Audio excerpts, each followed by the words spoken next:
সমস্ত রাজনৈতিক চাল নষ্ট করেছে ওই রফিক আর রবিন, আর ওদেরকে ব্যবহার করছে সরকারের স্বরাষ্ট্রমন্ত্রী। তাই আমিও সিদ্ধান্ত নিয়েছি, হয়তো বাঁচবো নয়তো মরব। বাচ্চা মরার মালিক তো স্বয়ং আল্লাহ। চাচা, কে নিয়ে আপনি ভাববেন না। দেশের মানুষই যদি না বাঁচে, দেশটাই যদি না বাঁচে, তাহলে সে দেশে বেঁচে থেকে কি লাভ? রফিক, তোমার কথা শুনে বুক আমার ভরে যায়। দেশের মানুষগুলো যদি তোমার মতো বুঝতো যে একদিনের হরতালে দেশের কত ক্ষতি হয়, তাহলে তারা তোমার সাথে ঐক্যবদ্ধ হয়ে হরতাল প্রতিহত করে সরকারকে সহায়তা করত।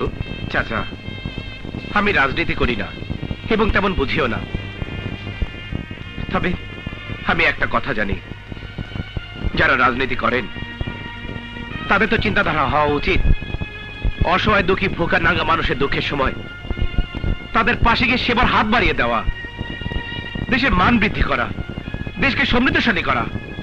কিন্তু এটা কি অনিয়ম?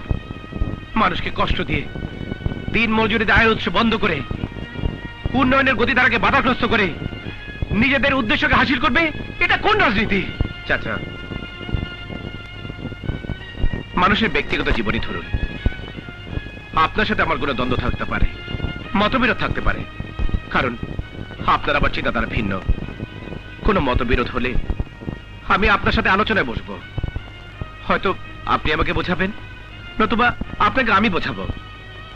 আর যদি আমি বা আপনি কোনো পক্ষ মেনে না নেই বা বোঝাতে সমর্থ না হই, সেক্ষেত্রে তৃতীয় পক্ষের মাধ্যমে সমাধানের চেষ্টা করব।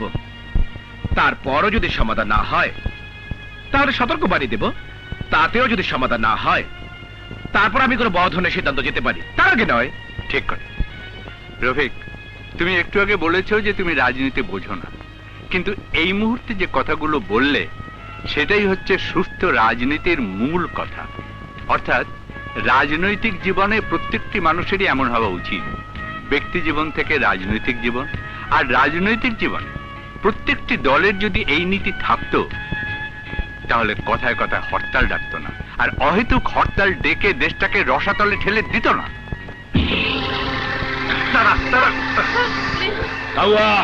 আজ আমার যাবার পথে বাধা দিস না, আমাকে যেতে দে। দাদা, আপনি তো রাজনীতি করেন, রাজনীতির ভাষায় উত্তেজিত হয়ে হঠাৎ কোনো সিদ্ধান্ত নিতে নেই। যা করার ঠান্ডা মাথায় করবে। মাথা আমি আর কত ঠান্ডা করব? একের পর এক আমি পেনাল্টি খেয়ে যাইতেছি, আর রফিক রবিন স্বরাষ্ট্রমন্ত্রী খালি মাঠে গোল দিয়ে যাইতেছে, আর আমি বসে বসে আঙ্গুল চুষবো। দাদা দাদা দাদা দাদা, লক্ষ্মী দাদা, লক্ষ্মী দাদা, দাদা আমি তো সাইজে ছোট, আপনি একটু সমতুল্য হন। হ্যাঁ, আমি কিছু কথা আপনার কানে কানে বলি। হ্যাঁ, পছন্দ হলে আমার কথা শুনবেন, আর পছন্দ না হলে আমার কপালে লাথি মেরে আপনি চলে যাবেন। কি বলবি বল? এই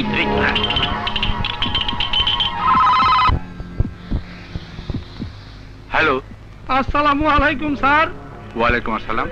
স্যার, আমি নাদের মোল্লার দিয়ে বলছি স্যার। বলুন।